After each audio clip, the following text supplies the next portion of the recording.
The question about the future of Russia. What is the future that you are planning, that you are building for your country and for your people?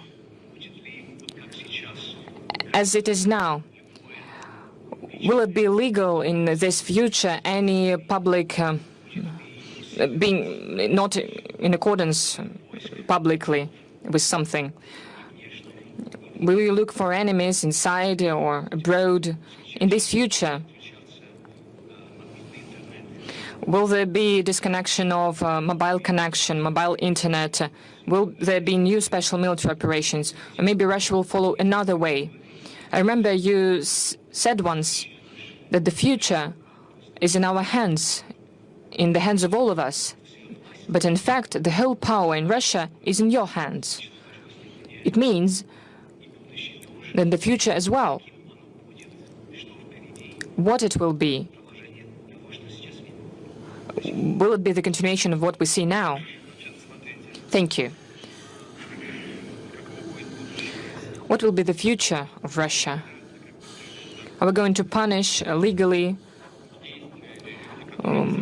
for the actions who do not agree with the people? Are we going to penalize it? There is a law that is being criticized about foreign agents, distinguished colleague. I would like to draw your attention to the fact that we have not invented it. This law exists in several states. In the US, it was introduced in the 30s of the 20th century. All of these laws, the US law as well, are much harsher. There is criminal responsibility up to imprisonment for the activity in the political sphere if you are financed from abroad. We have nothing like that. According to our law, it is just necessary to declare that you have some sources of financing. We don't have any repressions. We don't have any criminal responsibility. If people stop engaging in political activity, or when they stop using foreign sources of financing, they are eliminated from these lists, and there are many of such examples. And what is going to be with BBC, because there is a million lawsuit from the president of BBC. Well, these are their family matters. They should deal with them themselves. I don't want to interfere. I just don't want to touch upon this topic, not to make it more difficult for you. There is such problem. There is a problem of falsification of information, fake news, and I think that President Trump is right. But it's not that important. You asked whether there will be new special military operations. No. There will be no operations if you treat us with respect, if you comply with our interests, respect our interests, as we always try to respect your interests. If you don't try to play dirty tricks with us, like it was with the NATO eastward expansion. You said that there would not be a NATO eastward expansion even by an inch. It was a direct quotation. As it said, as we say, we just neglected our interests in the security. You deceived us, not you personally, but the Western figures created the situation of today with their own hands. And they continue to escalate the situation, speaking all the time that they are preparing for war with Russia. But as far as I know, you live here for many years. But I think you understand it. And those who speak about war with Russia also understand it. Are we truly going to attack Europe? This is nonsense. This is done based on the political reasons.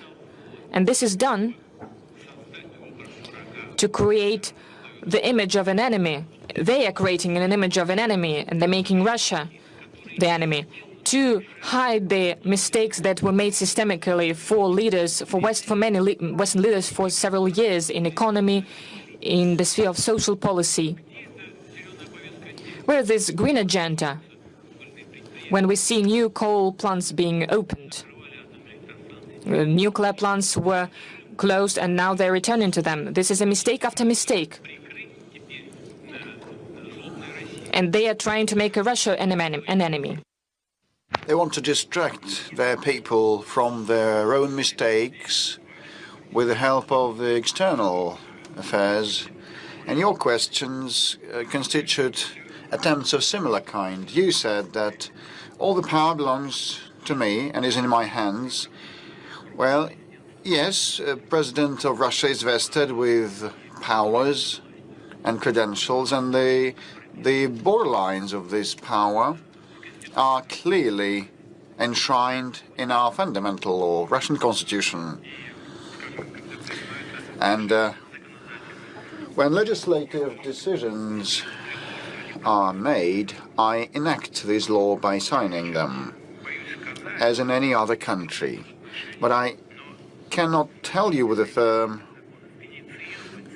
what proportion. Well, probably a big chunk of these laws is initiated by our MPs, deputies or senators. These are hard facts. Obviously, the President of Russia has a lot of powers, but I believe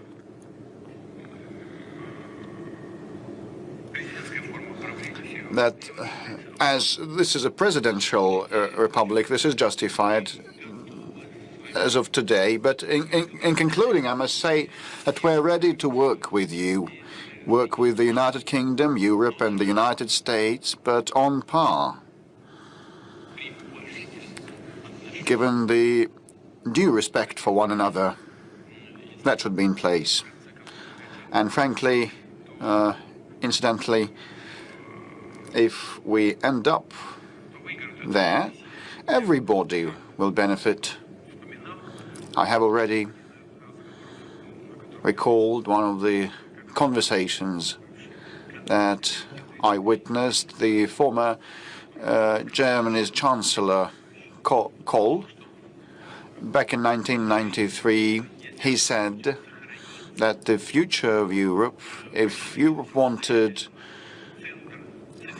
to be preserved as a standalone civilization center, should be together with Russia. And we are mutually complementary in a natural way, and we must work together and make headway, he said. Otherwise, Europe would disappear. He said, well, look, Russia, despite seeing a slowdown of our economy to 1%, still ranks fourth